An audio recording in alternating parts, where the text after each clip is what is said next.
So hello and welcome on behalf of the Fordham University Department of Art, History, and Music. Welcome. This is the final event in our panel series, Black Voices Classical Music, where we speak with distinguished guests about questions of Black representation in the genre or repertoire of music that we call classical. My name is Matthew Gelbart, and I'm chair of the department. I'm a music historian whose research involves questions of how we categorize music.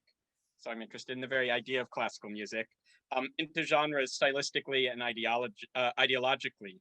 And I'm joined as moderator today by my colleagues Angelina Tallaj. Angelina is an ethnomusicologist whose work focuses on identity and Dominican music, both in the Dominican Republic and in the Dominican diaspora. And by Marlon Daniel, who is a conductor of international renown and who leads our orchestras on both campuses, both Fordham campuses. So welcome to my moderators, or to the moderating panel. And before we proceed, I would just like to take this moment to thank the people without whose support and work these entire series of events would not be possible. The academic and campus deans of Fordham, Eva Badowska, Laura Aricchio, and Maura Mast provided generous financial support for the series. And we're also grateful to the Department of African and African American Studies at Fordham for their co-sponsorship and support. And our department administrator, Angela Mikalski, our digital resources coordinator, Katharina Flastano, and our performance and space coordinator, Grant Smith, have all worked very hard helping to organize and publicize the series, and we're incredibly grateful to all of them. And now I'm going to turn it over to Marlon, who's going to introduce the panelists for this event, and then we'll turn it over to the panelists. Well, thank you, Matthew. And I just want to say good afternoon and good evening to some people across the pond, and welcome to Black Voices Classical Music. Today, my colleagues and I, Dr. Angelina Tallaj and Dr. Matthew Gelbart, chairman of the music department, have the pleasure of welcoming our distinguished guests. We'll start alphabetically with Aaron Dworkin, who of course is the 2005 MacArthur Fellow. He is the Dean of the University of Michigan School of Music, Theater, and Dance, and Professor of Arts Leadership and Entrepreneurship. He is the founder of the Sphinx organization, which addresses the underrepresentation of people of color in classical music, and creator of the new and popular podcast, Artful Science. Aaron Flagg currently is an executive member of the American Orchestras, the League of American Orchestras, where he serves on the governing boards of the Equality, Diversity, and Inclusion Committee, and is the secretary of treasurer of the Strategic National Arts Alumni Project. He is also chair of the associate director of Juilliard's Jazz Studies at Juilliard program. And finally, we have Chichi Nwanoku, and she is a professor of double bass at the Royal Academy of Music and founder, artistic, and executive director of Chineke Foundation, whose mission is championing change and celebrating diversity in classical music. In 2017, she was awarded the OBE, Order of the British Empire, for her outstanding services to classical music and music in general. Matthew, I believe that we want to start off with our first. Yes, we're gonna alternate. So the format tonight is the moderators will take turns asking some questions, and we'll see which direction the discussion goes. People can jump in and answer them in any order they choose. We can start alphabetically or reverse alphabetically, for shake it up a little bit. But if you want to respond to each other at any point, please do. And then if you're in the audience and you have any questions, please put them into the question and answer box at the bottom of your screen. And this panel, Marlon Daniel will be looking over those, and he'll check for duplicates or et cetera, and present the questions from the audience to the panel at the end. Okay, so actually our first question is just a sort of introduction. for all of you, what is your background in classical music? Can you tell us a little bit about your path to becoming administrators? What motivated you? Was there a pivotal moment when you decided to create your organization or go on an administrative path? And actually, because I think some of students especially are not particularly familiar with how arts administration works, it would be great if you talked a little bit about your organizations as well as yourselves and you know, the institutions you're part of and what you do.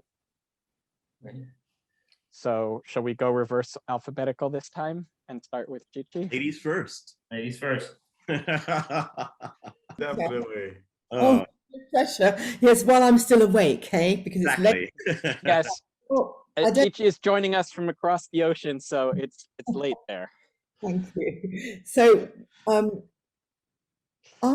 for those of you who don't know, I started out life as a sort of, I was a sprint major, I think that's what you call it, but I was actually following a career as a 100-meter sprinter, and I was competing at national level and preparing for the Montreal Olympics until during my final year at school, I had a knee injury playing a game of soccer, I think you call it, we call it football, and it ended my sprinting career. Music was going on in the background, playing the piano, the recorder, and singing in the choir at school, but I did not play an orchestral instrument until that moment. And so following this devastatingly short career, I've been a classical musician all of my adult life and performing in concert venues all over the world. And I won my first principal double bass position in London in 1984. I know I don't look old enough, but I did. And it wasn't until 2015 when I created the Chineke Foundation. Up until then, apart from a short stint when I came and worked with when Aaron Dworkin invited me to play with the Sphinx Orchestra in February. One February, like hundreds of years ago, about 20 years ago, 18 years ago, I had never really played with anyone of color. I didn't know any, I had no colleagues of color.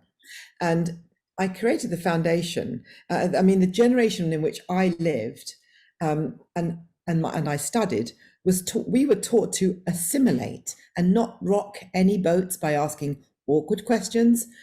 And we were continuously reminded to think of ourselves as lucky to be allowed or invited to play. And I was adept at playing that part and staying more than on top of the skills that I needed. And it's called, what do they call it? I'm going to turn my thing off. It's called survival. As far as I was concerned, I was happy doing my job as long as I just towed the line. And of course, you know, I knew it, but never had an opportunity to talk about the situation, that why was I the only person there? Because I didn't feel I had anyone around me that I could even share talking with it. I didn't have a Black network or an ethnic network at all. And over the years, people made a point to me, they pointed out that I was one of the very few Black musicians that they ever saw regularly on the concert platform.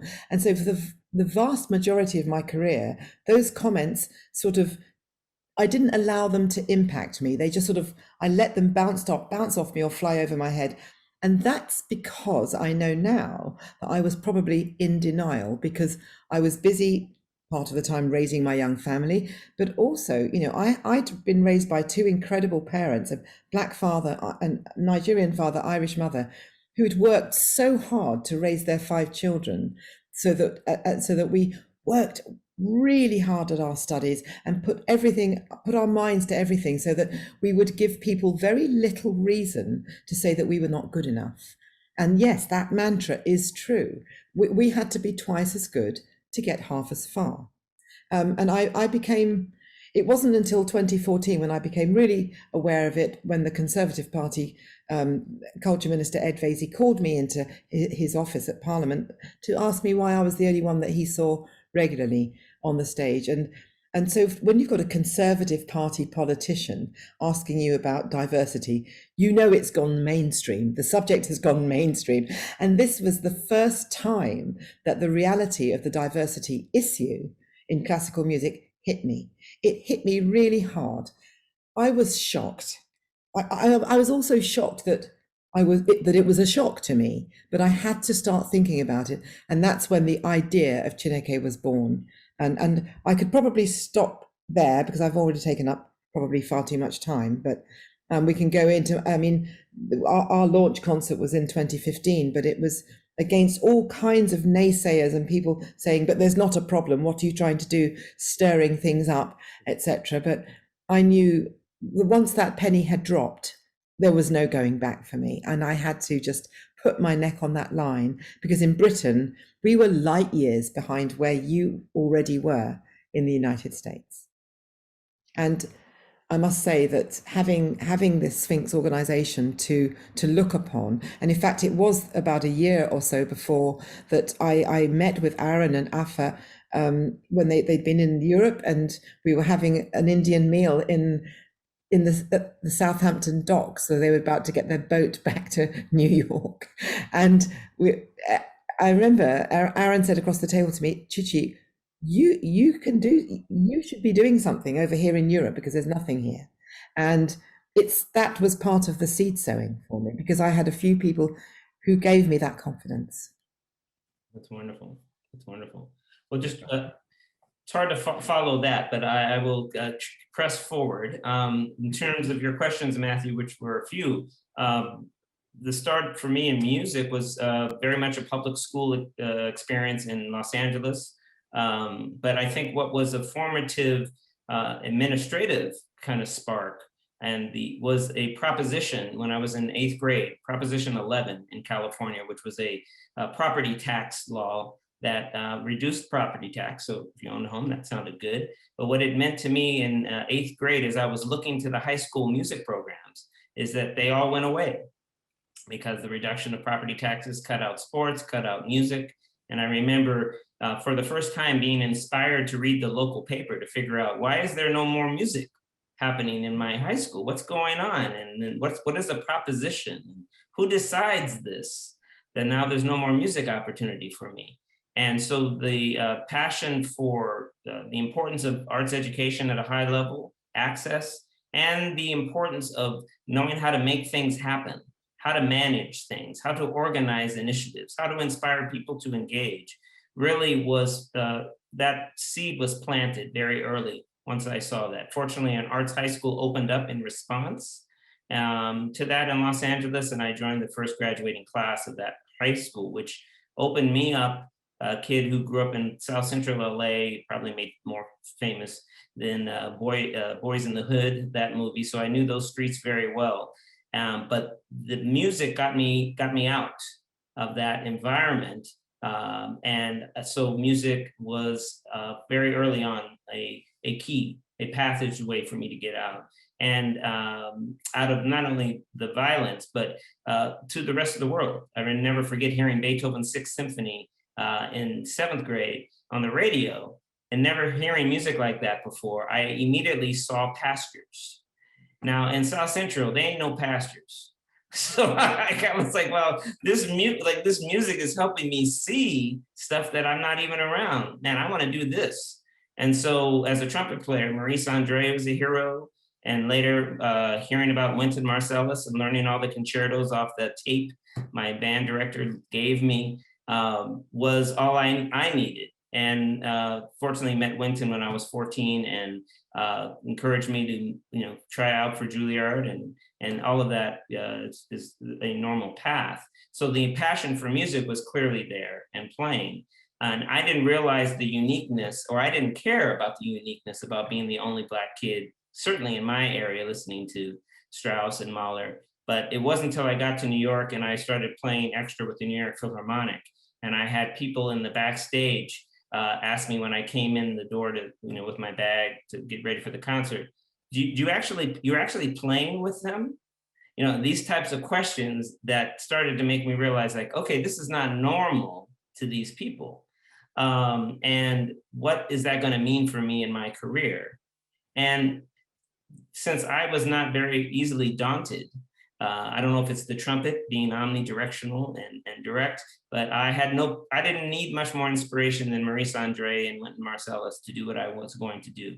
But I realized that not everyone was built that way. and that encouragement and support and structures were needed. So Matthew, to your question about administration, I think the skill set started to dawn on me that I love people, I love communicating, I love learning about people and what inspires them, engaging with them, and I really love making things happen. So that means I formed a brass orchestra, did some tours with Carnegie Hall, and just put stuff together. And I realized on gigs as a freelancer in New York, that musicians weren't having a good time, they were unhappy. And I would always ask questions like, why is this organized like this? Why isn't the music already given out? Why isn't this? So someone kept hearing me ask these questions and they said, well, you organize something yourself. And I said, that's a great idea. So I started to put together various musical ensembles. And as a student, I became very serious about management and administration as its own art form. Much like teaching is an art form, to do that well, obviously playing is. So I became a voracious reader of people like Peter F. Drucker, John Carter, who talked about how do you not only organize a meeting, how do you raise money, how are nonprofits run efficiently and effectively, and that passion to want to share, to make sure no one has what happened to me in 8th grade, that they don't have art taken away from them, that they have these tools to make sure that it is around, which include not only the ability to play, the ability to teach, but the ability to maintain organizations in a healthy way. And that's led to current interest, obviously, in how do we make sure that these organizations are as inclusive and everyone feels a sense of belonging. And I resonate with my colleague Chichi on so many levels, one of which is that as the writer Ibram Kendi talks about, Ibram X. Kendi, that there is segregationist thought processes, there is assimilationist thought processes, and then there are anti-racist thought processes. And I was certainly brought up in an assimilationist environment. Figure out how not to get the white man upset, be calm, don't make fast movements, and make sure you don't, get the police upset at you, make sure you know how to keep white people calm. And, some of that is good home training, good empathy, how to respect everyone. So it's not a bad thing ultimately, but to be able to remove those shackles and actually be who you are. And then now that all of us on this call have access and actually have power to a certain extent, the question now becomes, how are you sharing that power? How are we helping other people feel comfortable, not only in their own skin, but within our organizations? And so that's a key focus for me, but hopefully that helps answer some of those. And I'll turn it over to my brother, Aaron Dworkin. Our dear namesake. Yes, indeed. I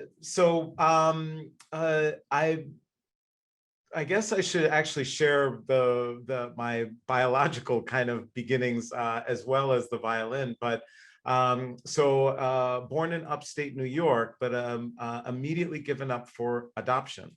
And I was adopted by a white Jewish couple who already had a birth son, my older brother.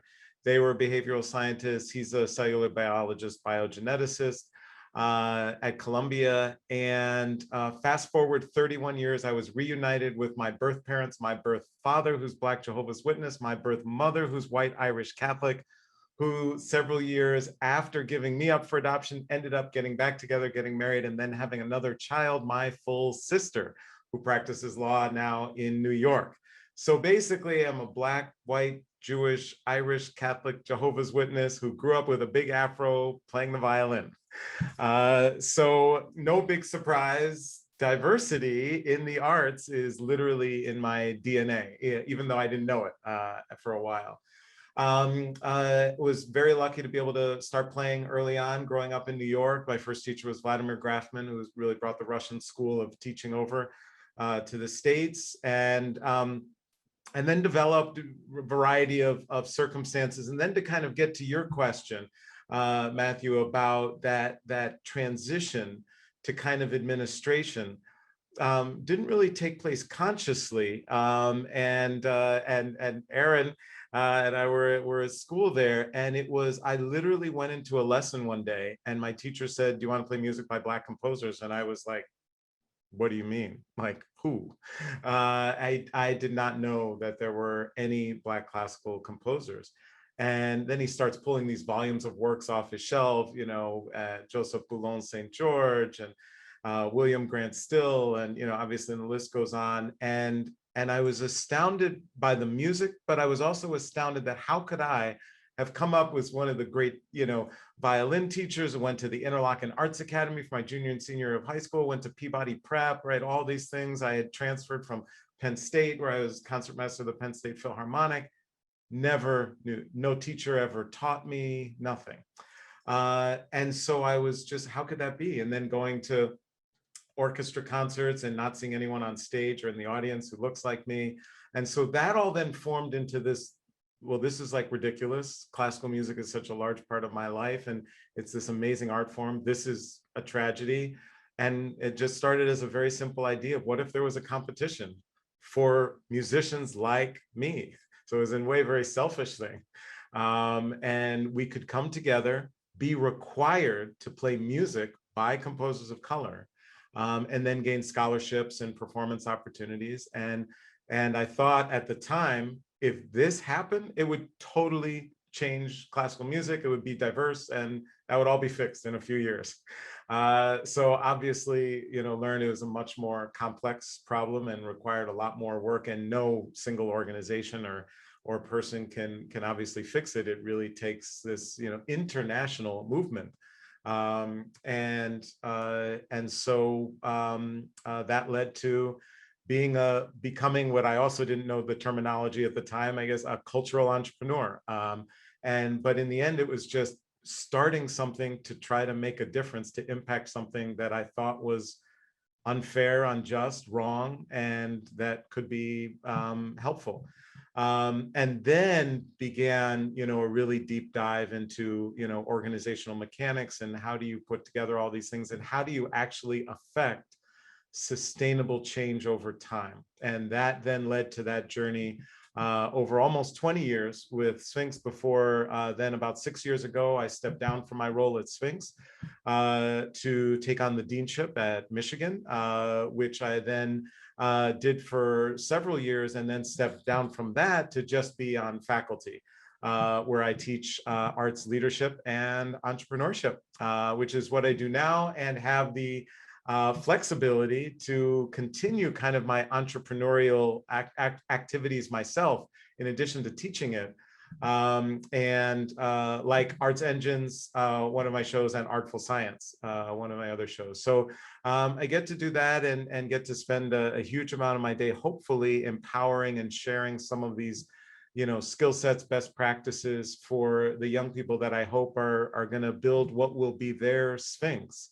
And starting it while they're still in college, and being able to use that protected environment that I think higher education can provide, and resources that higher education can provide for them to really begin that, in the same way that a chamber group can often start in that environment, that incubation time when we're in conservatory or music school. I think a lot of entrepreneurial projects can start in that same way. Sorry, I'm muted. Thank you so much. Actually wanted to come back to Chi-Chi for just 1 second, because I think she didn't actually get to quite finish about how she started the Chineke Orchestra, and also what we did before we move on to the next question, which Marlon will take over. But that moment of you go ahead. Oh, well, thank you so much, Matthew. It's just that I wasn't sure what the time level was, but it was, you know, I had a career as a double bassist, and I had started being on some of the boards of music organizations in London, and by chance I was going to hear the 20th anniversary concert of the Kinshasa Orchestra from the Congo playing at the Royal Festival Hall at the London South Bank Centre.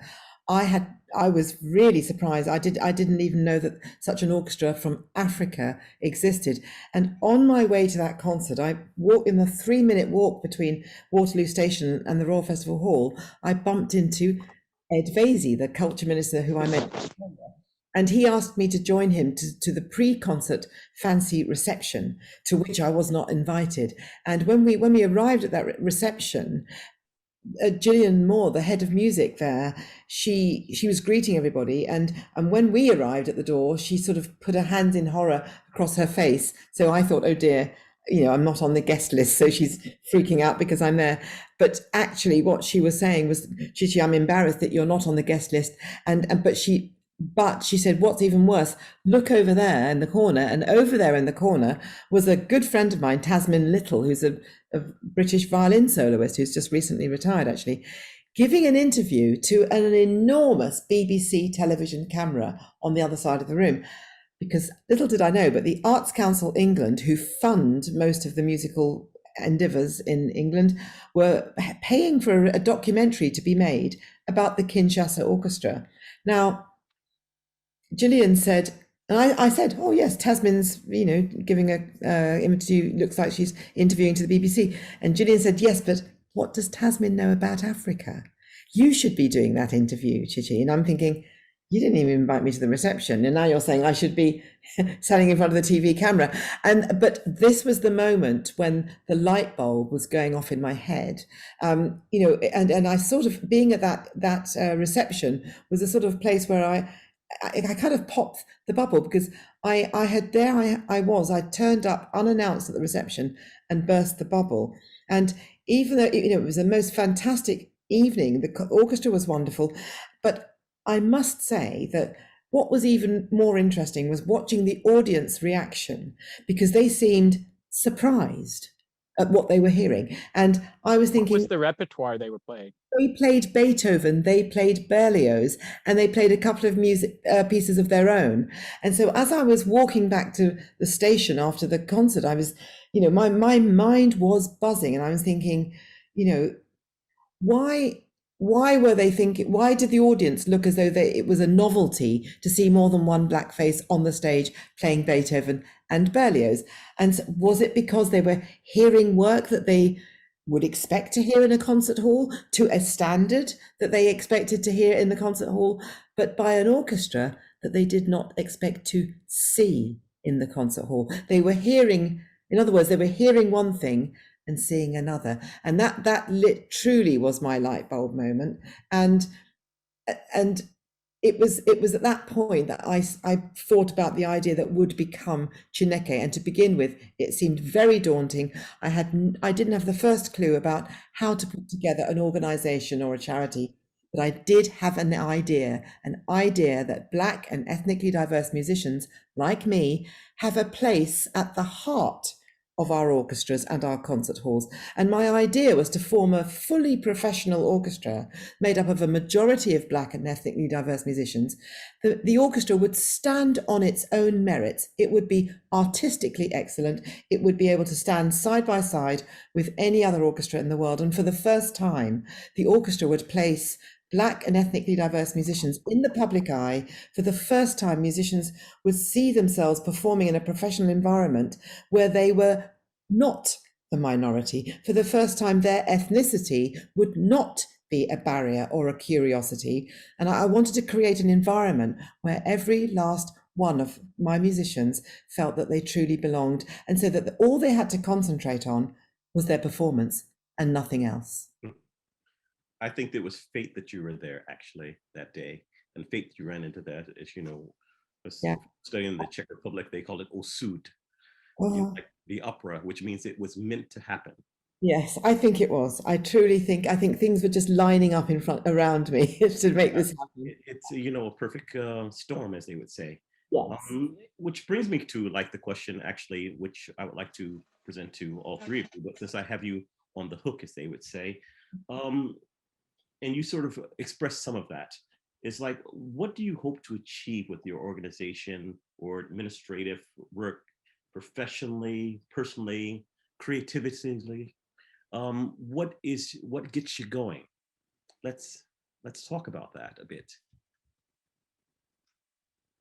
That's a notion. Go ahead. Anyone can jump in, but anyone can jump in. It's like, what do you hope to achieve? Well, I think one thing I'll jump in and say, and I'll pick one of the organizations I'm working with, which is the League of American Orchestras, is as the member of the executive officers and chairing the diversity committee. The work that's been coming out of the league that I'm really proud of is about helping American orchestras really turn and face the history of discrimination that they've been a part in perpetrating. Not for a point of shame, but for reconciliation and moving forward, and how do we create brand new systems that really, as Aaron Dworkin was mentioning earlier, really dismantle the discrimination that and the lack of belonging that so many people have felt. And that addresses the composers, the lack of diverse repertoire. It addresses hiring on the staff and musician level and recruitment of the board. I've been on that organization's board for 19 years. And in the last 3 years, things have finally been ready for major change. And so it is exciting to work with a national service organization which is providing real leadership for the field about how to do this work. And no longer are we focused on why. There is a hunger in the American orchestras to better understand how. How do we do this work? How do we face this very embarrassing history, which people did not know about? And how do we play a role in addressing that? And the same goes to Juilliard in terms of the institution broadly. We just put out a list of Black classical composers' works recommended by various members of the faculty, including myself and others. And in terms of the area I run with Wynton Marsalis, it's been a 7-year work on creating an inclusive department, not only in terms of gender diversity, which is a big issue in jazz music, but also in repertoire, also in embracing different sexual orientations. So really, and frankly, in that music, which I find an interesting parallel, there aren't questions in classical music at the same degree about what is classical music, what is symphonic music, what is chamber music. That's not really a question.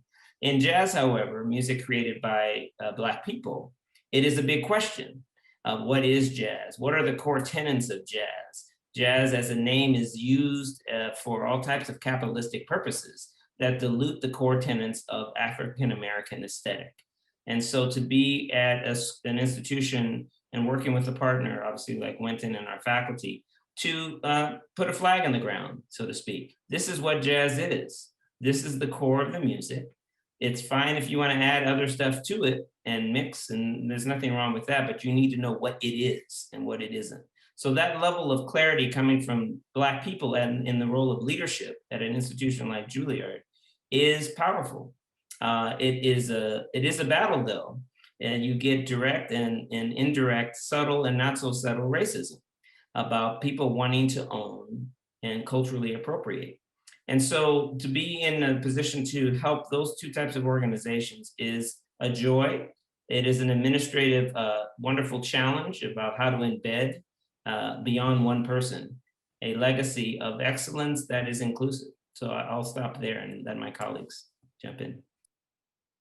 It's good to hear all that. And, it's so, I just instinctively felt that I wanted to have every aspect of the organization needed to be diverse. And having already had a 35-year career with always being the only one. It's one thing being the first one into an orchestra, but it's another thing being the only one. And for sure, I suffered all kinds of microaggressions that I just tucked away somewhere. I just didn't go there. And so I just know that I carried a lot of things that I was not allowed to address them. And so, but from day one, I just knew that we weren't just going to play music from the great canon. From day one, we've always included music by Black composers of relative ethnicity in every single concert. And day one, we had a junior orchestra. I created 2 orchestras at the same time. The juniors launched a few hours before the professionals, and the beauty of the juniors, and the juniors I hold so much faith in, because many of them juniors are now in their final year at conservatory. You know, these young people, that is the age where a lot of our young Black students drop off. They give up because they do not see themselves in the industry. And so one of the things that happens with our junior orchestra, every single section of the junior orchestra is mentored by a professional from the professional Chineke orchestra. So these kids immediately see people in positions of power and authority who look like themselves. And this is not only vital for the Chineke juniors, but for the minority of white children in the junior orchestra. It's as important for those children to see Black professionals teaching them, you know, and I think because we're educating the next generation, and therefore I think this is such an important issue, and so the presence is always there. And honestly, we've got an incredible cohort of young professionals who are just finishing up at college. I truly believe that they represent the next generation of our orchestras, one in which, you know, Black and ethnically diverse classical musicians are the norm in orchestras, not just a curiosity, but the norm. Representation is important. Yeah. It's important. And also, without opportunities, you can't grow. No. So, I mean, Chineke has been very good about that. And also Spinks. And, you know, through like the stewardship of Aaron Flagg, you know, we're getting a lot of that at Juilliard. And it trickles down. Believe it or not, people see you. And when they see you, they can see themselves. Awesome. And so, well, I'll just pick a little that there's certainly with Sphinx's actual mission is transforming lives through the power of diversity in the arts. So that's the prism through which we look at any of the programming and actually assess. And if it is not transforming lives, then that program is reassessed and or evolved in some way. And I think I'm really, you asked kind of Marlon, like kind of jazzed.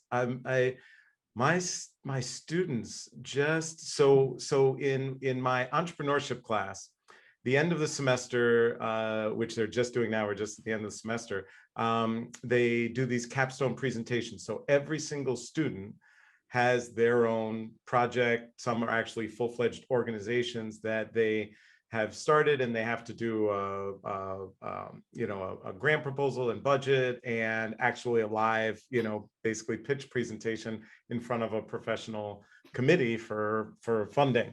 And the ideas,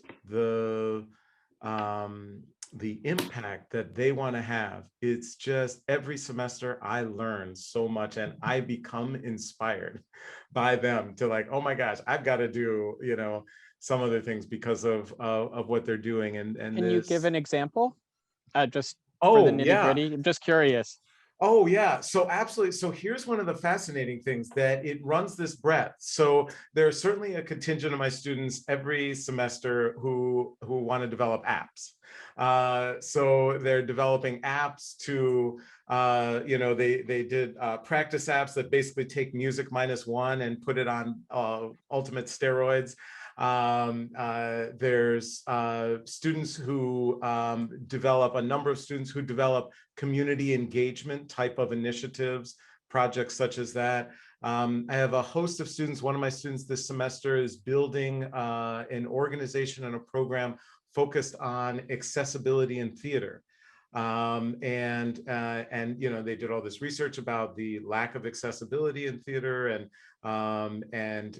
just a tremendous program. And I've had some students, actually, one of my students launched what became the largest music festival in Ann Arbor, in our county, in Washtenaw County. And so it's really across a broad spectrum of kind of social justice wound in with the arts, and then also just some straight, even some for-profit projects, things like that. If it's students start a couple labels, music labels, things like that. And so that I get really jazzed by that, and get excited, and love playing a part of helping to give them the skill sets and to build the infrastructure, which is critically important, around them so they can take what is a dream or an idea and actually put something into practice. Because that, unfortunately, there's tons of, unrealized dreams. I think Adlai Stevenson, who said, there's nothing more common than unrealized talent. And so in entrepreneurship, there is just, nothing more common than unrealized ideas that didn't have an infrastructure to either make them happen, and or even if they did happen, to be able to sustain them over time.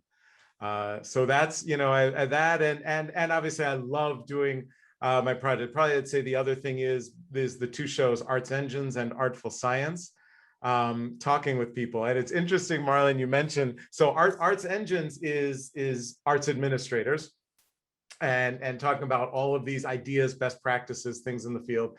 Artful Science is only scientists, leaders, researchers, engineers in the STEM fields, where I'm interviewing them from an arts perspective, but about what is completely a science issue.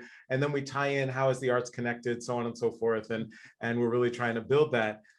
And oddly enough, I find myself so fascinated. I hate to admit, like almost more fascinated by Artful Science than the, Arts Engines, because I know nothing, right? The one, at least Arts Engines, it's the field and life professionally that I've lived. But Artful Science, there's just these fascinating, talking about space weathering and talking about disparities of longevity between, those in our own county here in Washtenaw County, between two zip codes, we have an 11-year life expectancy difference. In DC, in Washington, DC, between two zip codes, between two wards, they have a 27-year life expectancy difference. Wow. And so looking at and understanding why that's the case, and then also understanding how the arts can play a role in communities that have access to the arts, where we see those disparities diminish, things like that.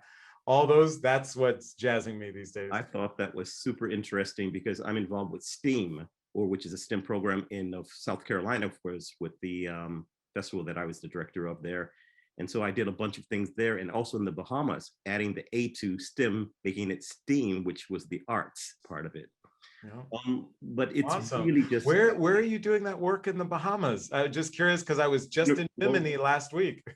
It was at the University of Bahamas where I did the before there was Mozart, documentary and symposium on Chevalier de Saint Georges. Mm-hmm. And so that was, but more about you guys, I just found it really, you guys already know, but we all have this connection. And I will tell you one thing, like Chishi mentioned before, is that, you have to see it to be it. And a long time ago, I attended one of the Sphinx competitions. I don't know if you remember that, maybe not. But I attended there, and as I say, you could see it to believe it and see it to be it, that, I've always, that representation in my life, and that what started me on my path to arts administration in that sense, because then I started Manhattan Virtuosi, which is my connection to Aaron, because he was my principal trumpet player. Wow. So, and that's when we, I don't know if that inspired us, but then he went on to the administrative part. And then later on, of course, I encountered Chichi, and she was actually, had visited New York and things like that. And I visited London, and then I was actually, a part of Chineke. And so we're all kind of connected. I just think we should be connected more somehow, because now that we're here, it's just like, it's like old friends meeting again, or, we don't get to see each other as often as I think we should. But I think that the goal that we've, covered, because one of the things that would, sort of my follow-up, which you've covered a lot about the strategies that we, as Black musicians, as administrators, as creators, what do we do to actually, get the word out and actually make that change in our society, or try to make that change where we not only change ourselves, but change other people too. Yeah. Definitely. Yeah.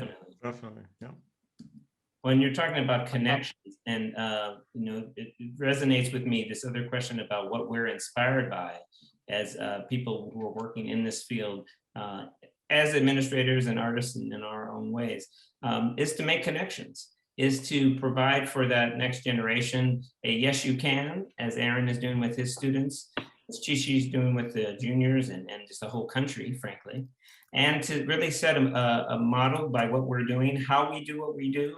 And I always like to say, to do it as soulfully as possible, which means people feel warmth. They feel comfortable to come up and ask you, and gee, you're doing it in a different way. And yes, you can lead in many different ways. Your personality, your culture, your style doesn't mean you can't do it. It just means you're going to do it in a different way. And so I think part of our role at this stage is to tell people you are enough, and keep saying that you are enough. You can do this. This music needs you.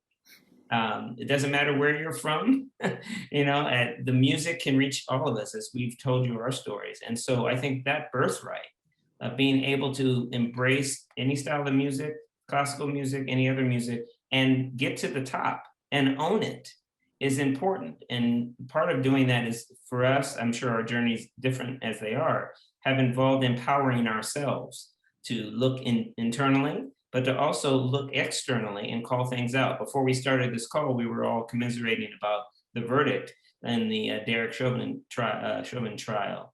And just the feelings around that are real.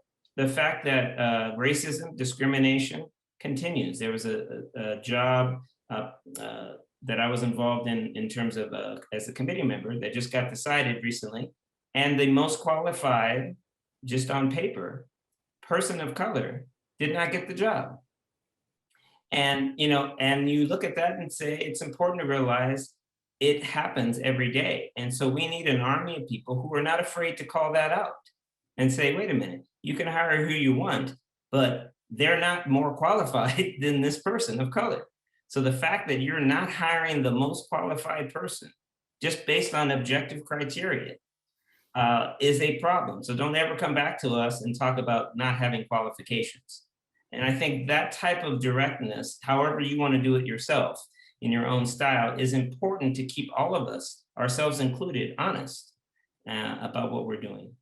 It's so important what you've been saying just then, Aaron, and I particularly appreciate you talking about finding your own style of doing something, because we've all been conditioned into thinking this music goes like this and the organization have to go like that, and etc. And one of the things that I've been trying to, and I still have to keep repeating to people, that I'm not trying to make the Chineke Orchestra a Black and ethnically diverse version of the London Symphony Orchestra.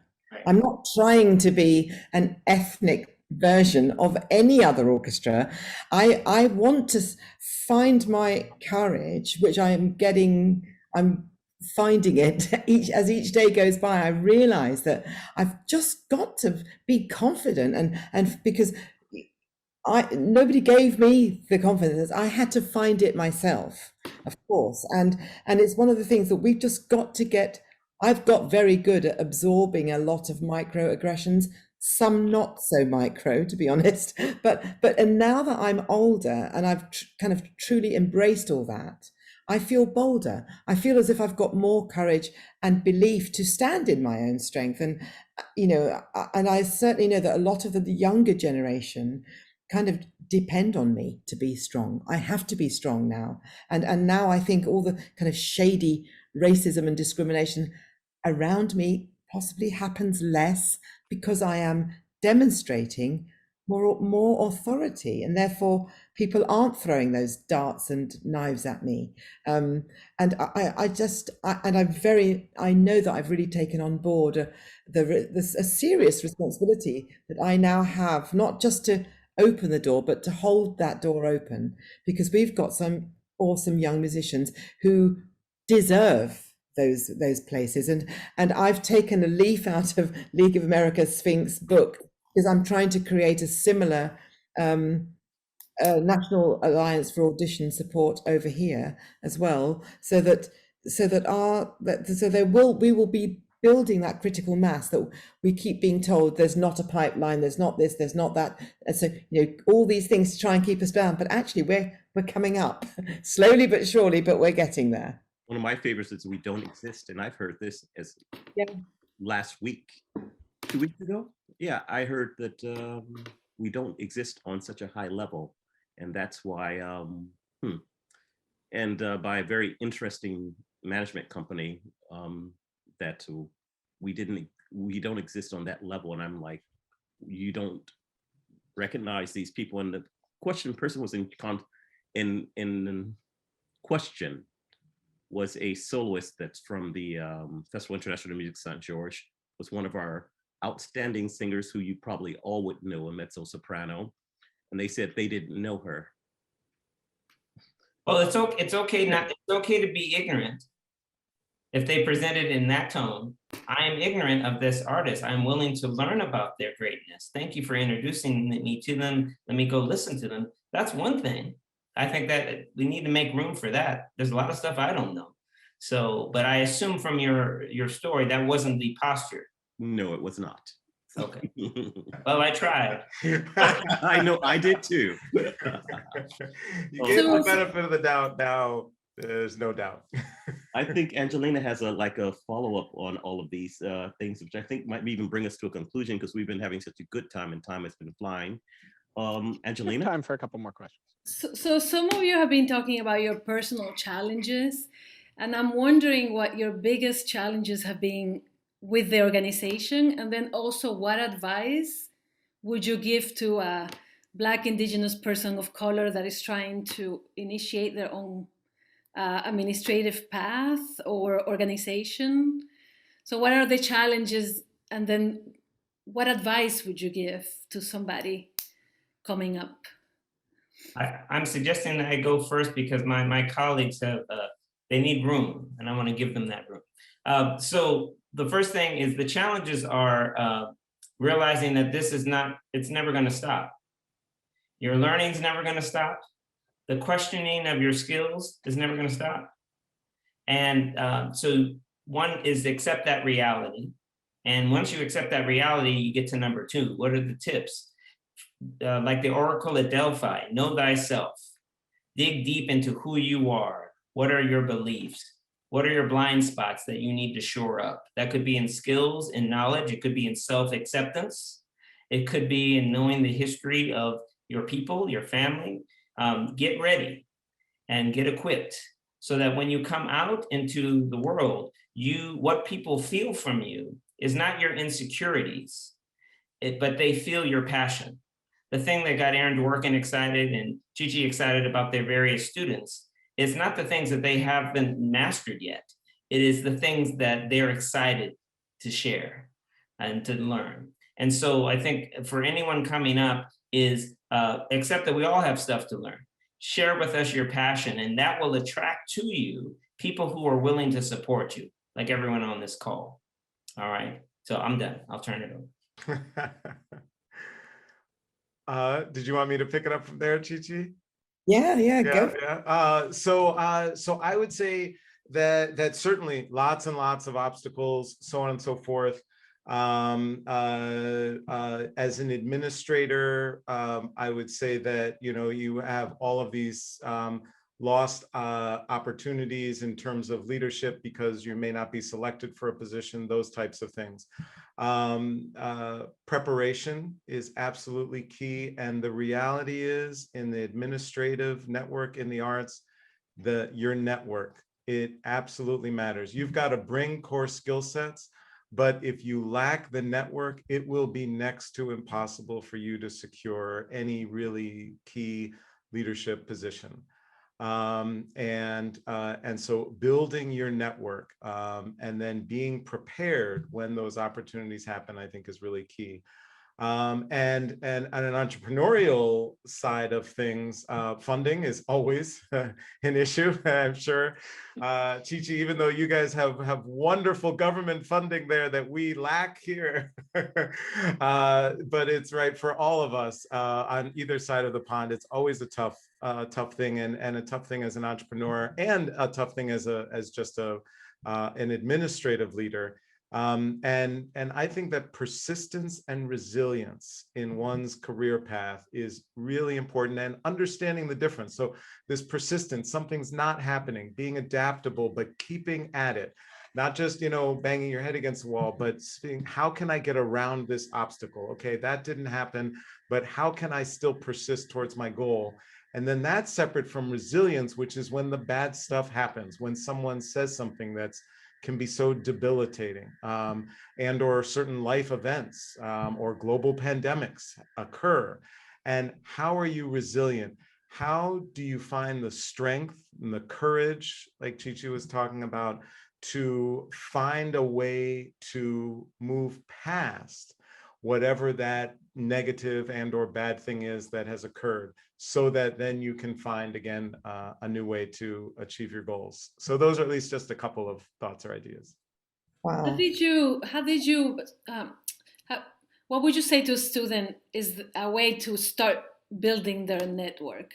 Because usually like students are so young, they're just in college, like. Yeah, great. So great question. So number one, it may sound, kind of silly, but I say that you have to actually just do it. You have to reach out. I have so many times students are like, oh, well, I wanted to, I did. I was like, well, when you went to that concert, did you go backstage? I couldn't talk to them. Did you try? Did someone at security stop you from going backstage? Because most of the time you really can reach people, right?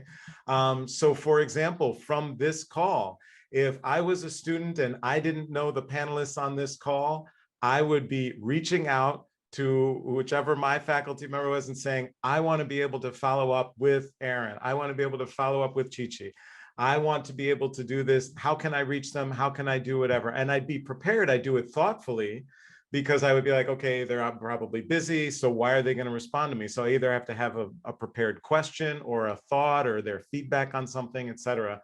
So you start there. And interestingly, and the other thing I just say is that in engaging in relationships, for some people it's counterintuitive, but actually asking someone for something is one of the best ways to develop a relationship with them. And so when you ask someone for feedback, for advice, if someone reaches out from a panel discussion and they're like, oh, and I give them feedback that I hope may be helpful, now I'm invested in them. I want them to be successful, because that means the feedback I gave was helpful, and somehow I had some more meaning in my life. So I encourage, those are at least, again, a few ideas, but the most important is actually just to start doing it. Absolutely, this is such great advice. And I know I can remember, well, my students, and when I was young, we don't like failing, we don't like getting things wrong, but we've got to just, failure is part of life, and it's an important part of life, because if you've never failed, then you don't really truly learn how to move forward when you come across a potential barrier. We learn from failure, and in fact, you lose a lot less by failing than you might think. And life is never a straight line, from school to university to your career to retirement. It is a mess of choices, of chances taken, chances lost, paths going this way and that way, and the most important thing to remember is that these chances and paths and successes, they don't all happen at the age of 22 when you graduate, or 30. They keep happening throughout your life. And so if something doesn't work out now, you can be guaranteed there'll be another opportunity and another chance down the road. And by the experience that you've previously had, that will help you deal with the next barrier, actually. And I just feel that failure is one of the things I say to students is failure, ambition, and perseverance are related, because failure is checked by ambition, which is overcome by perseverance. And the only place where you might fail is when you don't try. How many times you get knocked down is how many times you get back up and try it again. Exactly. Yeah. So, sorry, go ahead. Yeah, I just wanted to jump in on one little aspect of Angelina's question, which is great. And at least it may be just me, but the phrasing networking always has, and for many of the students and young people I meet, I love that I'm saying young people. This is great. It is a sense of like, it's a dirty word, networking, or you got to go connect. And I prefer to think of it as share your interests. If you're really interested in what someone played and you're like wondering what that piece is, your natural inclination, if you're really interested, is to ask, what's that piece? And it's not thinking, oh, I need to network with her because she's the principal violist, and so I'm going to go up and ask her. No, you just want to know what the piece is. If there's genuine, sincere interest, just follow that, because that will attract people to you. It is not a Machiavellian type of manipulation of people, because people feel that. But trust yourself. If you're just interested, then you're going to want to talk to them. My dad used to tell me, if you really are interested in that girl, you really want to get her number and ask her out for a date, you'll get over your nervousness. If you don't get over it, you didn't really want to ask her out for a date. Oh. And so I think that type of clarity was helpful for me. You do the things you really want to do. Yeah. A wonderful thing has happened, which is that our panelists have actually been answering the question and answers in the chat, in writing, which is really nice because they were in a couple cases addressed to people. And so I'm wondering if two things, because we're coming up soon on time. One is, given that the encouragement to contact people, I'm wondering if our panelists would mind putting their contact information and links to more about their organizations and work in the chat, if you're interested. And then I have one question that I want to follow up, and we might verbally address a couple of audience questions as well. But this was something that's a follow up from what Aaron Flagg said before about. You said something like there isn't much discussion of disagreement over what classical music is, but I wonder if I see it almost the opposite. Like, in a way, isn't some of the work you're doing also expanding the definition of what classical music is? So I think there's Roland Kirk and maybe Charles Mingus. It's called jazz black classical music, for example, and so in a way, by expanding the definition of what can count as quote classical music, it also becomes more open, right? In the sense that it isn't just this tradition that relies on these European roots inherently or primarily that other people can break into if they're lucky, et cetera. So I guess my final question, and I guess we can address it fairly quickly, but is how do you define classical music as something you're trying to expand and do? For example, how do you see jazz fitting into that, or other things? Well, I'll jump in and leave room for my colleagues. I think the question of nomenclature, what we call something, is an interesting thing. So Roland Kirk and many other musicians of that era they were also in an assimilationist mindset. So the reason they wanted to say Black classical music is to try to, get a little sheen from the word classical, much like smooth jazz in the 80s and 90s, those radio stations, which really played instrumental pop music, used the word jazz to try to get a little credibility. And so I think from my perspective, not thinking from an assimilationist perspective, there's Indian classical music, right, what I might call Western European classical music. And any country can define its, if they want to use that moniker, classical music. I think the most important thing in looking at a culture, and we talked about appropriation in the chat a little bit, is to respect how that culture defines its aesthetic principles. What is acceptable in that culture? As a quick example, I was hosting a West African group, this is 25 years ago, at Lincoln Center. And I was the host, and I greeted them at the door. Welcome, we're so thrilled to have you for tonight's concert. And they said, well, where do we meet the people? Which I interpreted as, where's the stage? So I took them to the stage and I said, here's this proscenium stage. And they were not happy. They were looking very sad. They said, well, where are the people? I said, well, the people will be out there and they all get to see you. And they were like, no, that's not what we do. We are with the people. We have to be with the people. So that required an understanding, like, we got to get a new place because people have to be around them. So I think it's what I care less personally, kind of what we call something, although a friend of mine wants to promulgate BAM, Black American music. which to me is an umbrella, because you have hip hop, you have gospel, you have very distinct styles that were created by Black Americans. And so it's a good umbrella term, but it's not a great term to describe any one style. So for me, I think classical music, classical symphonic music, Western European classical music is very clear what it's about. And that doesn't mean that only Europeans can play it. It just means this is the tradition we're playing today. That's my thought. Others? It comes with Western classical music. It comes with such a lot of history of stuffiness and an elite system of barriers that tell a lot of people that they don't belong due to some mysterious notion that somehow, unless you're a high financial or social status, that you will not have the golden bullet to be part of that genre. So, you have to find a mystical way to get through it. And some people, I was an odd one out for sure. But what I'm really excited about at the moment is some of the contemporary modern classical music. When I hear music by Sami Musa and Hannah Kendall, Daniel Gudane, Jesse Montgomery, Valerie Coleman, Carlos Simon, I just feel so excited of the future of classical music. We have this policy. Chineke has this policy of programming works by composers. Or we've commissioned 11 works in 5.5 years. So I'm really proud of that.